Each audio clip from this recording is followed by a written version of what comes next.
जिसका प्रयोग पहले तो उन्होंने अपने कक्षा कक्ष में जो है उसका कक्षा कक्ष रूपांतरण जो प्रिंट रिच मटेरियल के द्वारा जो है करना था, तो वो कक्षा कक्ष रूपांतरण अभी सही तरीके से नहीं किया गया। कहीं कहीं देखने में आता है कि आपने जो है एक या दो कमरे में पूरी प्रिंट रिच मटेरियल को सामग्री को वहां पर यूज कर रखा है। आपने ये नहीं ध्यान दिया कि कौन सा सामग्री हमारी किस कक्षा के लिए उपयुक्त थी। तो अभी आप लोग ये करिए कि पहले ये देखिए कि हमारा कौन सा प्रिंट रिच मटेरियल किस कक्षा में प्रयोग होना है, उस कक्षा के अनुरूप उसको लगाइए। यदि कहीं कहीं क्या होता है कि दो ही कमरे होते हैं, तो वहां पर हो सकता है कि आपकी कक्षा एक व दो एक साथ बैठ रही हो, और हो सकता है तीन भी उनके साथ में बैठती हो। तो ऐसी स्थिति में आप 1, 2, 3 का प्रिंट रिच मटेरियल एक क्लास में लगाएं, दूसरी क्लास में 4 व 5 का लगाएं।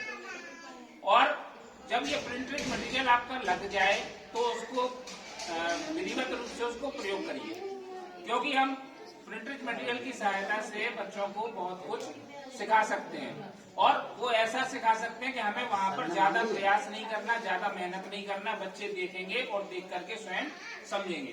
पहली चीज तो यह रही कि प्रिंट रिच मटेरियल को विधिवत तरीके से लगाइए और उसको जो है प्रयोग कराइए।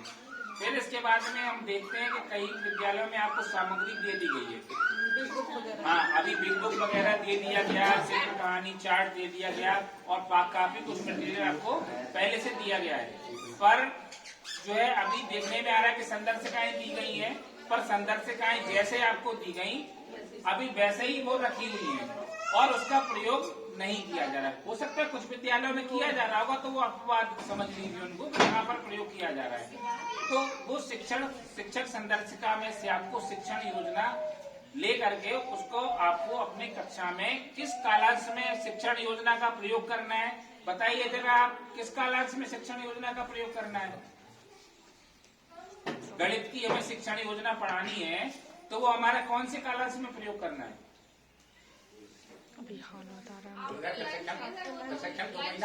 हाँ, वो तो लंच के बाद नहीं, लंच के बाद तो आपको गणित पढ़ाना है, लेकिन कालांश कौन सा होगा।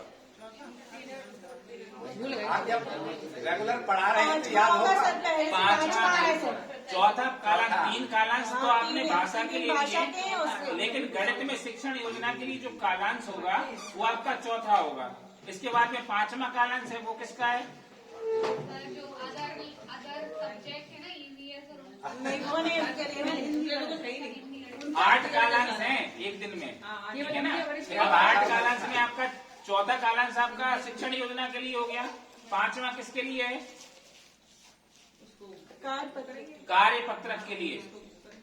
यानी आपके यहाँ काम हो रहा है। हाँ, तो इसलिए आपको पता है जो आपका जो 5वां कालांश है उसमें हमें जो शिक्षण योजना पढ़ाई उसी से संबंधित हमें कार्य पत्रक प्रयोग करना बच्चों के द्वारा, मतलब बच्चे उसको फिल करेंगे। और वो कार्य पत्रक कहाँ पर होगा, जो हम लोग बुक्स मिली है ना, जो आपको बच्चे को कार्य पुस्तिका दी गई है वहाँ पर वो कार्य पत्रक दिया हुआ है। फिर इसके बाद में आपने एक सप्ताह में 3 शिक्षण योजनाएं पढ़ानी थी गणित में। चौथे दिन आपको क्या करना था,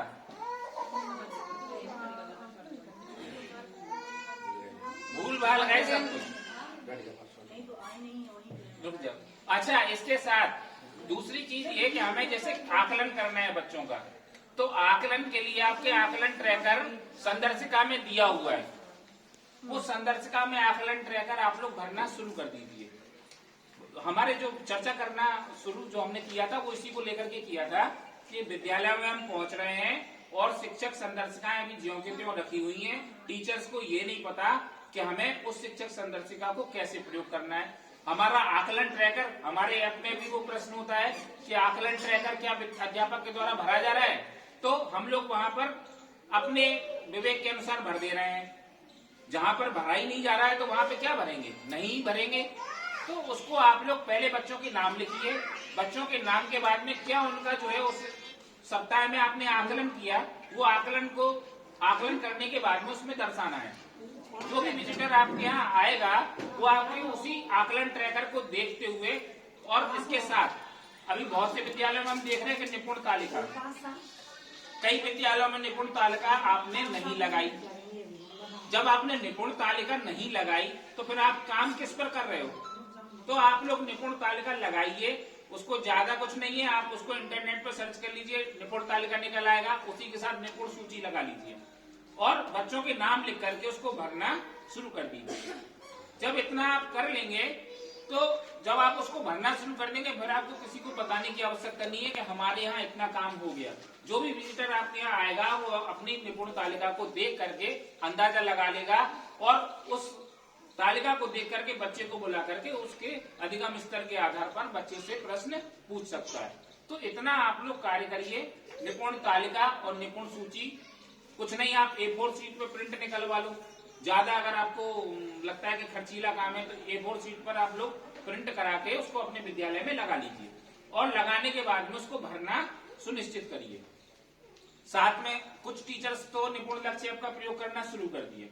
जिन्होंने अभी तक प्रयोग नहीं किया है तो उसको निपुण लक्ष्य ऐप को डाउनलोड करने के बाद में उसका प्रयोग अपनी कक्षा में उसको जरूर करिए। सप्ताह के अनुसार उसमें जो है जैसे आप उसको खोलेंगे सप्ताह की जो गतिविधियां जो जिस सप्ताह का कार्य था उससे संबंधित उसमें आकलन दिया हुआ है, वो आकलन आपको कराना है। और जब वो आप कराएंगे तो वो बच्चे जो है उसको सीखेंगे और उसके बाद में अगर हम लोग जैसे आपके यहाँ पहुंचते हैं, हम लोग जब उस ऐप पर कार्य करेंगे तो फिर आपके बच्चे हेजिटेट नहीं होंगे और वो सही उत्तर देंगे।